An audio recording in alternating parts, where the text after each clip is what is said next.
Happy holidays, everybody. Bruce Sweeney, founder of Simply for Life. And today we're going to talk about New Year's resolution. I keep hearing all the time they don't work. Well, guess what?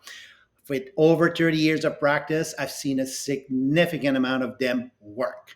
So I'm going to give you seven gold standard rules to succeed with your New Year's resolution.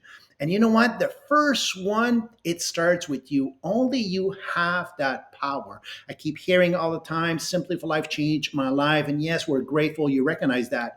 But at the end of the day, we're providing you the tools, the raw materials, and we align you in the directions of for you to succeed, but you're driving the steering wheel. Only you have that power.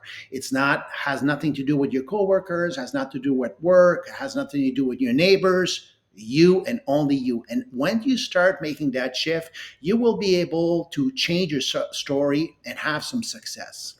Number two, slowly and steady wins the race. There's been quick fix now going on for the last 100 years. Some of them are ridiculous, but there's always quick fix. Why is it we're appealed by quick fix? Because the media is selling us a bunch of BS.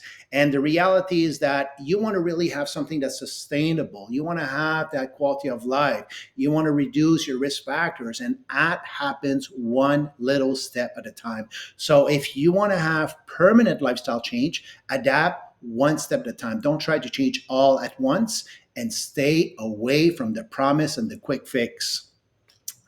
Third is you got to surround yourself with the right people. I cannot say enough. Your entourage is the makeup on how you look and feel many times. You know what? Great friends will support you, will uplift you when you're just not feeling like it. So you have to choose. The simple analogy I've been telling my clients: if I surround myself with people goes at the bar and drink all the time, I might be drinking all the time. But I surround myself with people who exercise, eat healthy, has a positive outcome in life. So surround yourself with the right people. Number four, start chasing the feeling of feeling good. I've been using that quote since day one. Stop chasing the scale. It is a number, it's a measuring unit. I get it, we're glued to it. But ask yourself, what has the scale done for you over the years? If you're down 3 pounds, 4 pounds on Fridays, like good, I can have more food this weekend.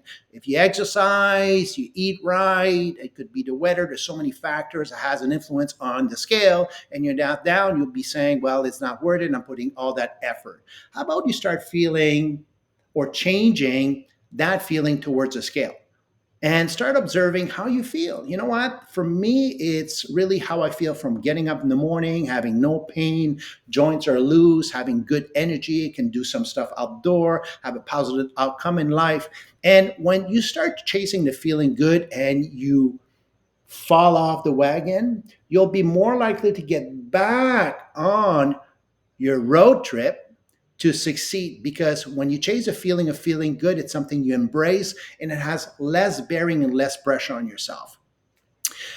Stop dieting and start eating healthy. I think one of the primary reason why people judge themselves and are so hard, and they're negative on themselves, is because they've been in that arena of dieting, dirty dieting. It's time to stop, and we need to start looking at eating healthy. There's all kinds of food out there that can make you lose weight, but have we said that they're good for you when you look at the ingredient, right? So one of the things that you really want to do to succeed is just embrace the fact that you want to eat healthier.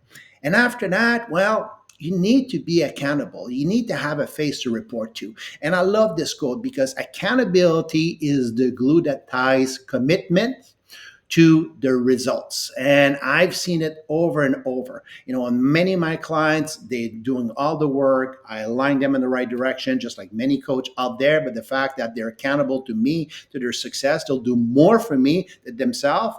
Well, it makes a significant difference. There's so many cues in life that can distract us. And when we have somebody to report to once per week, it's a game changer. Most of all, this should be the year that we start investing more in our health. Our health is an investment, it's not an expense. I'm not going to basically start pointing fingers, but I've seen many people that they see no issues on having a tablet that costs them this much because we love material, we love things, but we cannot keep those materials and those things unless we don't have a good quality of life and good health. So learn to invest on yourself. And I think the 2024, a buzzword we should create is to invest more on us, on how we feel and our health so we can strive than material. So there you go, folks. I'm just going to say this. I want to wish everybody a happy New Year's resolution.